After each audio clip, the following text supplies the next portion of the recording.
Hello everyone. कक्षा 10 की maths की क्लास में स्वागत है आपका। आज हम कक्षा 10 का एक इम्पोर्टेंट चैप्टर ले रहे हैं, प्रायिकता, जो इजी है पर इसको समझना बहुत ज़रूरी है। यानी अगर अच्छे से हम समझ जाएंगे तो इसके सवालों को ठीक प्रकार से हम कर लेंगे और अच्छे मार्क्स हम इस जो चैप्टर से रिलेटेड क्वेश्चंस में अच्छे मार्क्स हम ला सकते हैं। तो आइए शुरू करते हैं कि प्रायिकता है क्या।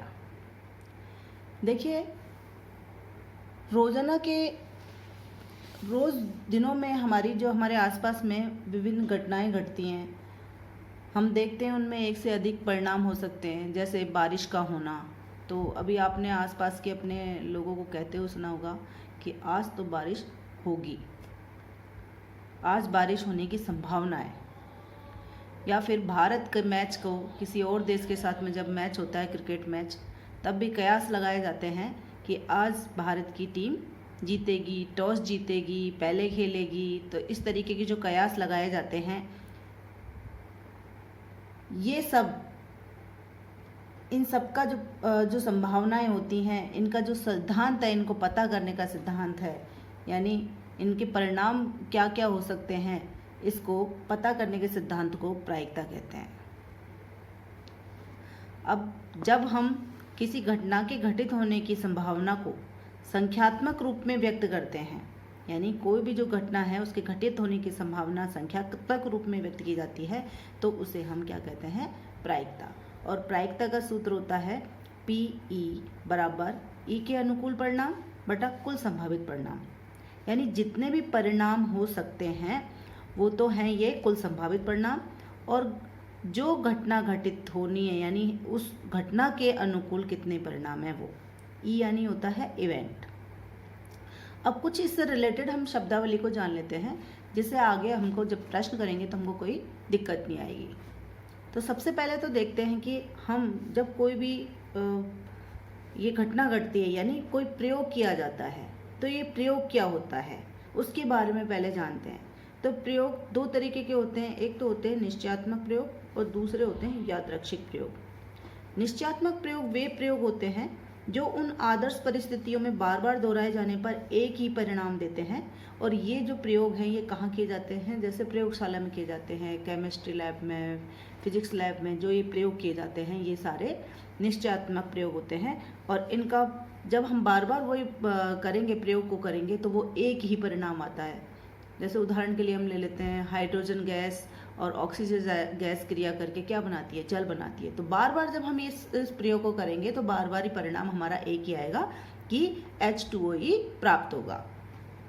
अब दूसरे टाइप के प्रयोग हैं वो हैं यादृच्छिक प्रयोग, यानी इसके सारे जो संभव परिणाम है वो पहले से ज्ञात हों, परंतु किसी विशेष परिणाम आने का हम निश्चित अनुमान नहीं लगा सकते, यानी इसमें एक से अधिक परिणाम आते हैं। इसमें निश्चयात्मक प्रयोग में तो एक ही परिणाम प्राप्त होता है और यादृच्छिक प्रयोग में एक से अधिक परिणाम प्राप्त होते हैं, परंतु विशेष परिणाम आने का हम निश्चित अनुमान नहीं लगाया जा सकता है। अब इसमें हमारे जैसे सिक्के को उछालना है, पासे को उछालना है, जैसे ये डाइस है, इसको उछालना है। यदि उछाला मैंने तो एक बार एक आया, दूसरी बार उछालेंगे तो कोई ये 6 आ गए, तीसरी बार उछालेंगे तो ये वापस 6 आ गए, फिर वापस 5 आ गए हमारे। अब की बार उछाला तो बार बार ये एक ही परिणाम नहीं आ रहा, अलग अलग परिणाम आ रहे हैं। और यादृच्छिक प्रयोग का मतलब है कि बिना पक्षपात के वो प्रयोग किया जाना, यानी ऐसा नहीं कि मैंने इसको यहाँ रख दिया तो ये 6 आ गए हमारे, ऐसा नहीं, यानी बिना पक्षपात के हम करेंगे, यानी कितने नंबर आ रहे हैं, तो ये कहलाता है यादृच्छिक प्रयोग। अब अभिप्रयोग व घटना, यानी जो यादृच्छिक प्रयोग करने की जो क्रिया है उसको कहा जाता है अभिप्रयोग। यानी मैंने एक सिक्के को उछाला या फिर पासे को उछाला तो ये है एक अभिप्रयोग, इसको क्या बोलेंगे? अभिप्रयोग। अब इसको मैंने बिना पक्षपात के उछाला तो ये कहलाता है यादृच्छिक प्रयोग। तो कोई प्रयोग जिसके कई संभावित परिणामों में से एक परिणाम अवश्य होता है, अभिप्रयोग कहलाता है। इसके संभावित परिणाम घटनाएं कहलाती हैं, यानी 1 का आना, जैसे इसको उछाला 6 का आना, इस डाइस पे 6 का आना क्या कहलाया? एक घटना घटी कि कितना अंक आया? 6 अंक, यानी इसको उछालना एक प्रयोग है। और इस पे जो पूरे जो संभावित परिणाम है वो क्या आ सकते हैं, इस पे कितने जो मार्क्स ये बने हुए हैं 1 से लेकर 6 तक। तो इसमें 1 भी आ सकता है, 2 भी आ सकता है, 3 भी आ सकता है, 4 भी आ सकता है, 5 भी आ सकता है, 6 भी आ सकता है। ये तो हो गए सारे संभावित परिणाम। अब इनमें से कुछ भी आ सकता है, तो ये तो उछालना तो हो गया एक अभिप्रयोग, और इनमें से अंक आना क्या हो गया, कोई भी एक अंक आना क्या हो गया, इसकी घटना हो गई, यानी ये घटना घटी। अब अगली हमारी जो डेफिनेशन वो है निश्चित घटनाएं क्या होती हैं, कुल स्थितियां क्या होती हैं। यानी जो ये अभिप्रयोग किया जाता है इसके सभी संभावित परिणामों को हम निशेष घटनाएं कहते हैं या फिर कुल स्थितियां कहते हैं। जैसे हमने सिक्के को उछाला, तो ये तो एक अभिप्रयोग किया। अब इस पे या तो हेड आएगा या टेल आएगा, यानी चित्त आएगा या पट आएगा। तो ये दोनों स्थितियां क्या कहलाएंगी, कुल स्थितियां, यानी निशेष घटनाएं कहलाएंगी।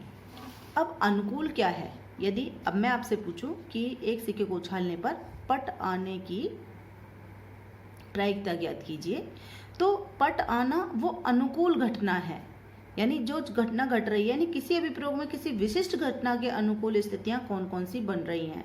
यानी विशिष्ट घटना हो गई पट आना, अब इसके अनुकूल स्थितियां कितनी बन रही हैं, कौन सी बन रही हैं, यानी पट आने की जैसे 1 बन रही है, तो ये हमारी अनुकूल स्थितियां होंगी, अनुकूल परिणाम होंगे, अनुकूल घटना होगी। यानी एक पासे को उछालने पर 4 से बड़ा अंक, यदि हमने एक उदाहरण में ये भी ले लिया कि एक पासे को उछालने हम, तो उससे 4 से बड़ा अंक आने की अनुकूल घटना क्या क्या है, या तो 5 आ सकता है, 6 आ सकता है, तो ये इसकी अनुकूल घटनाएं हो गई। नेक्स्ट है हमारा पूरक घटनाएं, कि यदि ई किसी घटना के घटित होने की प्रायिकता है, तो ई तथा ई नहीं न घटित होने की प्रायिकता है, तब ई तथा ई नहीं पूरक घटनाएं कहलाती हैं। यानी वो घटना या तो घटेगी या नहीं घटेगी, ये एक दूसरे की कैसी कहलाती हैं, पूरक घटनाएं। अब हम इसका एक एग्जाम्पल ले लेते हैं कि जैसे इसी एग्जाम्पल को हम देख लेते हैं कि एक पासे को उछालने पर 4 से बड़ा अंक आना और 4 से बड़ा अंक नहीं आना, 4 या 4 से बड़ा अंक नहीं आना, तो ये विपरीत हो गए, 4 से बड़ा अंक आना और 4 से बड़ा अंक नहीं आना। यानी 4 से बड़ा अंक नहीं आएगा तो क्या आएगा, 1 2 3 आएगा, 3 4 आएगा, और 4 से बड़ा अंक आना यानी 5 6 आएगा। तो दोनों कैसी हो गई, बिल्कुल एक दूसरे के विपरीत हो गई, यानी पूरक घटनाएं हमारी कहलाती हैं ये। और इसको हम घटना घटित होने की प्रायिकता होती है पीई, और घटना घटित नहीं होने की प्रायिकता होती है पीई नहीं, यानी पीई बार। तो ये पूरा घटनाएं हैं, और पूरा घटनाओं का योग कितना होता है, 1 होता है, यानी पीई प्लस पीई बार बराबर 1। और इसको हम अगर हमको ये मालूम करना है कि घटना घटित न होने की प्रायिकता क्या है, तो हम इसको इधर ले जाएं तो हमारे एक फॉर्मूला ये भी बन जाता है 1 माइनस पीई। तो आपकी समझ में आ गया हो कि पूरे घटनाएं क्या होती हैं। नेक्स्ट मैं आपको बताती हूँ समप्रायिक घटनाएं। जब किसी प्रयोग में सभी घटनाओं के घटित होने की संभावना समान हो, तो ऐसी घटनाओं को हम क्या कहते हैं, समप्रायिक घटनाएं। जैसे सिक्के को उछालने पर चित्त आना, पट आना समप्रायिक घटनाएं कहलाएंगी, यानी चित्त आने की भी उतनी संभावना है जितनी पट आने की संभावना है, क्योंकि एक चित्त होता है और एक पट होता है, तो इसलिए चित्त आने की भी उतनी संभावना है, उतनी ही पट आने की संभावना है। इसलिए प्रयोग में सभी घटनाओं के घटित होने की संभावना समान हो, तो ऐसी घटनाओं को हम क्या कहते हैं, समप्रायिक घटना। इसी प्रकार से पासे को उछालने पर 1 अंक आना, 2 अंक आना, 3 4 5 6, इन 6 अंक में से कोई भी अंक आना, यानी समप्रायिक घटनाएं, यानी उतनी ही संभावना है। 1 अंक आने की भी उतनी संभावना है, 2 अंक आने की उसके बराबर संभावना है, 3 अंक की भी उतनी ही संभावना है, इस तरीके से 4 5 6 अंक आने की भी उतनी ही संभावना है। तो ऐसी घटनाएं क्या कहलाती हैं, समप्रायिक घटना। फिर प्रतिदर्श बिंदु तथा प्रतिदर्श समष्टि, यानी किसी प्रयोग का प्रत्येक परिणाम एक प्रतिदर्श बिंदु कहलाता है, तथा इन सभी प्रतिदर्श बिंदुओं का समुच्चय है उस अभिप्रयोग का प्रतिदर्श समष्टि, यानी सैंपल स्पेस कहलाता है। इसको हम ऐसे समझते हैं उदाहरण से कि यदि 2 सिक्कों को उछाला जाए, 2 सिक्के हैं, दो सिक्कों को उछाला जाता है तो प्रतिदर्श बिंदु क्या होंगे, यानी जो दो सिक्के हैं या तो पहले वाले पे हेड आएगा और दूसरे वाले पे भी हेड आ सकता है, तो एक बिंदु तो ये आ सकता है। यदि पहले सिक्के पर हेड आता है और दूसरे पर टेल आता है तो ये भी एक परिणाम आ सकता है। तीसरा, यदि पहले वाले पे टेल आए और दूसरे वाले पे हेड आए तो ये भी परिणाम प्राप्त हो सकता है। या फिर चौथा एक परिणाम है कि दोनों पे ही टेल आए, दोनों सिक्कों पे क्या आए, टेल आए। तो ये जो पॉइंट हैं ये तो कहलाते हैं प्रतिदर्श बिंदु। और जब हम इसको समुच्चय के रूप में लिख देते हैं, मंझले कोष्ठक के अंदर इन सबको लिख देते हैं, तो ये कहलाता है प्रतिदर्श समष्टि और इसको हम एस से प्रदर्शित करते हैं। फिर है असंभव घटना। असंभव घटना का मतलब है जो घटना घटित ही नहीं हुई है, नहीं हो सकती, असंभव है। जिस घटना का घटित होना असंभव है उस घटना को हम कहते हैं असंभव घटना। और असंभव घटना की प्रायिकता होती है 0। यदि उदाहरण के लिए कि पासे को उछालने पर 6 से बड़ा अंक, जब पासे पर 1 से लेकर के 6 तक अंक हैं तो क्या 6 से बड़ा अंक आ सकता है? हम चाहे कितनी बार ही पासे को उछाल लें, 6 से बड़ा अंक हमारा नहीं आएगा। तो अगर ये पूछा जाए कि पासे को उछालने पर 6 से बड़ा अंक आने की प्रायिकता ज्ञात कीजिए, तो ये कैसी घटना कहलाएगी? असंभव घटना कहलाएगी और इसकी प्रायिकता क्या होगी? 0। फिर है निश्चित घटना। यदि किसी घटना का घटित होना निश्चित हो कि वो तो घटित होगी ही होगी तो उसको हम कहते हैं निश्चित घटना। और निश्चित घटना की प्रायिकता होती है 1। अब इसको भी हम एग्जाम्पल से समझ लेते हैं। यदि मैं कहूँ कि पासे पर 7 से छोटी संख्या आने की प्रायिकता ज्ञात कीजिए, तो आप देखेंगे 7 से छोटी मतलब 1 भी आ सकती है, 2 भी आ सकती है, 3 भी आ सकती है, 4 भी आ सकती है, 5, 6, इनमें से कुछ भी आएगा ही। पासे को उछालेंगे तो इन 6 नंबरों में से वो सारी कैसी होंगी संख्याएं? 7 से छोटी। तो वो घटना तो घटेगी ही घटेगी, तो इसलिए वो घटना कैसी कहलाएगी? निश्चित घटना। और निश्चित घटना की प्रायिकता क्या होती है? 1। और इनको हम बाद में हम करेंगे, बहुत अच्छे से हम समझेंगे। हर एक एग्जाम्पल को ले करके हम जब काम करेंगे, जब हर एक सवाल को लेंगे, तब हम बहुत अच्छी तरीके से हमको ये समझ में आ जाएगा। प्रायिकता कभी भी ऋणात्मक नहीं होती। यदि मान लो आपको P बराबर दे रखा हो माइनस में कुछ, तो इसका मतलब हम डायरेक्ट लिख देंगे कि ये नहीं हो सकती, ये ऋणात्मक नहीं हो सकती। किसी घटना E के लिए यदि कोई घटना E घटित हुई है तो जो प्रायिकता है वो 0 से बड़ी, 0 के बराबर हो सकती है, 0 से बड़ी होगी और 1 के बराबर 1 से छोटी होगी। यानी 0 और 1 को मिलाते हुए 0 और 1 के बीच में होगी। यानी ना तो 1 से बड़ी हो सकती और ना 0 से छोटी, क्योंकि 0 से छोटी होते ही वो क्या हो जाएगी? ऋणात्मक हो जाएगी। तो वो भी नहीं हो सकती और ना ही वो 1 से बड़ी हो सकती है। तो ये ध्यान रखना, किसी घटना E के लिए जो प्रायिकता है वो 0 से बराबर बड़ी और 1 के बराबर और छोटी हो सकती है, होती है। किसी प्रयोग की सभी प्रारंभिक घटनाओं की प्रायिकताओं का योग 1 होता है। यानी जितनी भी जो प्रारंभिक घटनाएं हैं उनका योग कितना होता है? 1। पर अब ये प्रारंभिक घटना क्या होती है? तो वह घटना जिसका केवल एक ही परिणाम हो। जैसे उदाहरण के तौर पर हम इसको समझेंगे कि पासे को उछालने पर 2 आना प्रारंभिक घटना है, यानी इसका एक ही परिणाम है।